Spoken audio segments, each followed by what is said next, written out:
Hi guys, I'd like to welcome you guys all back to my channel, and today I am here to have a quick little chat about the 5 Dark Fates and the 3 Dark Crowns series.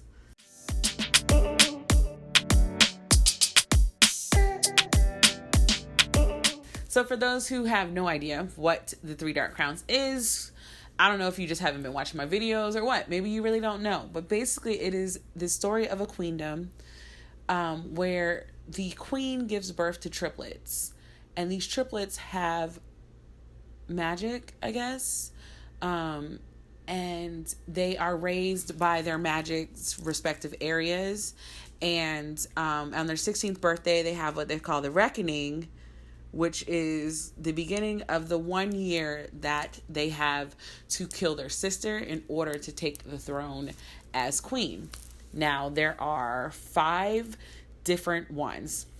There's the War Gift, the Oracle Gift, Naturalist, Elemental, and Poison. Now, Oracle Gifts, if a baby is born as an Oracle, they're normally drowned because of the previous Oracle Queen. And then so is War Gifted. So basically there are 4 books. There are 4 books. Yeah. So it's 3 Dark Crowns, 1 Dark Throne, 2 Dark Reigns, and then 5 Dark Fates. And then there's the novellas where it's the story of the Oracle Queen and then the story of the three queens from the story. So the main story focuses on 3 queens: Naturalist Arsinoe, Elemental Marabella, and Poisoner Katarine. These are the newest queens, so that's where the story focuses on. As I've said before, I'm going to do my very best to... it's not going to necessarily be spoilers. I'm just going to say like my thoughts. There are 8 questions to me that I feel like I read every book in the series, and these particular 8 questions have not been answered, and I've had enough time to sit and think about these kind of things after the excitement of everything that happened in the last book. So if you've actually read the 5 Dark Fates, then you know what I'm talking about. There's so much that happens. So I actually wrote a list of the 8 questions that I feel still need to be answered in the 3 Dark Crowns series, even after this final book. My number 1 question is, which curse did Baby Finn actually break? So if you guys remember in 1 Dark Throne, I think, where oh my gosh, what is her name? Oh my, wait, let's do a quick refresh. I've read so many books that it's Jules. There we go. Jules's mother was pregnant with a baby who was actually the baby that was supposed to break the curse. So my question was, by breaking the curse, like, because the curse said that Baby Finn would be born, but she would die. But if she dies, that means she breaks the binding that she has on Jules' Legion curse. So it's like, what curse did Baby Finn actually break? Or did he just unleash a curse? You know what I mean? So that question was kind of like left ambiguously open. And I'm like, I got questions, but what really can you do here?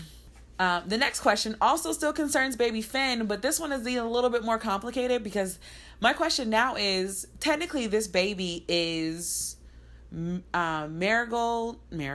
Yeah, it's Marigold. Why do I forget these names?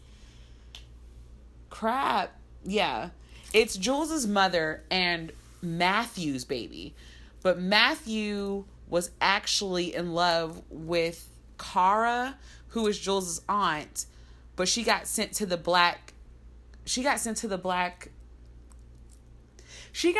cottage as punishment for when Jules, Arsinoe, and Joseph tried to run away. So, like, Matthew and her never got together, but, like, do they get together now? Because now they've already mentioned that they've, like, kissed and stuff. So I'm like, so we just gonna ignore the fact that, like, while you were away on punishment, like, dude decided to creep on your sister and creep enough on your sister to get her pregnant. So now you've got her and his love child between the two of you. Like, how does that work? I have questions. My third question, which is not really a question, it's more of an opinion, but Amelia. What was Amelia's purpose other than to be the lesbian love interest of Jules? And I say that because I feel like when she was in the story, she didn't do anything to progress the story, if you know what I mean. We could have literally gone through this whole series without Amelia, and Amelia's lack of presence would not have changed any part of the story. So was this how do I say this nicely? Was this a terrible attempt at trying to, add sexuality as a factor into this story? Or was she just a really poorly written character? Like, I don't care about Amelia. And I feel like every time I think about the storyline, I'm like, other than Jules's love interest part, her value to the story is 0. So was she really necessary? Question number 4 is, did Katerine ever find out that she was actually a naturalist and not a poisoner? Because this whole time, she, once she fell into the Brechia domain, she kind of had everybody's power. So, like, did she ever learn that the reason that she could not get the poisoner skill and why she was struggling so hard was because that was not her place? So many times I was like, obviously Arsinoe knew who she was, but like, did Katerine ever learn? Question number 5 is Daphne. Where the heck did Daphne come from? Where did that heifer go when everything broke loose and Arsinoe went to go find her? Why was she gone? Like, I still don't understand Daphne's purpose in the story. Like, I get that she was trying to lead Arsinoe, but where did she actually lead Arsinoe to go? It's like, I don't remember. I've even talked about this with Stop and Smell the Pages, Amber Dior. We were both talking about that. We're like, I still have questions. Like, I love the series. Don't get me wrong. Like, I'm going to reread this series. I loved these books. And maybe the second time that I read them, maybe I might actually be able to answer these questions that I have. But as of right now, these are the questions that I have. So we're asking them. Question number 6 is confusing. So I'm just going to read it. Was the mist the dead queens? And then what about the Brechia domain? So was the mist the actual dead queens, like the queens who weren't killed during the year of reckoning? Or were all the dead queens from, like, all the queens who lost, they were all thrown into the Brechia domain? But then, like, wasn't the mist also queens? So, like, were these the good queens and those the bad queens? Or were these the queens who won versus the queens who lost? They never really explained it. Like, they just kind of mentioned it as, like, this is a potential reason. But they never actually fully said, yeah, this is what it is. And, at the end when Arsinoe, she's like, oh, no, that's Mirabella and Katerine. They're saving us. And I'm like, but technically speaking, they are the 2 queens who lost. So shouldn't they have been more like the Brechia domain queens? I don't know. Like, that's a question that's very confusing. And then, yeah. Question number 7 is, why was low magic the answer to everything if low magic was supposed to be so bad? Like, low magic was the answer to way too many situations in the story.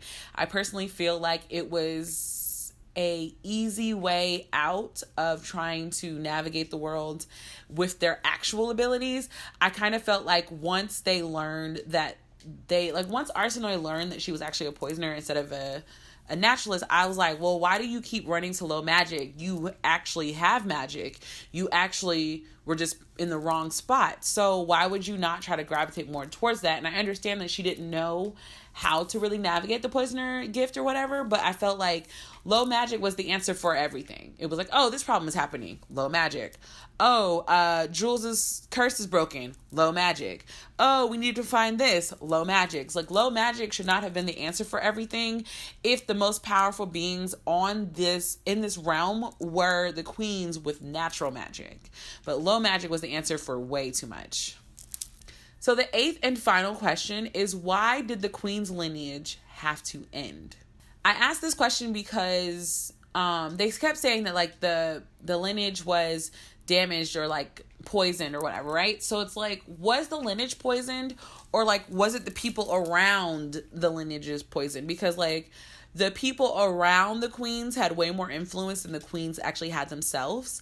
And they were the ones who had been around for generations. So they had seen multiple queens already. So it was like, how corrupt are they? Like, why are the queens being blamed for that? Because the corruption happened from the people. So it doesn't matter which queen took place. The corruption were the actual people around. The people who were searching for power were like the queen's people. So like, why did the lineage actually have to end? I felt like that was a very loose-ended, quick mention, and then everything happened, and then it's like, well, it had to do it. Why? Truly, why?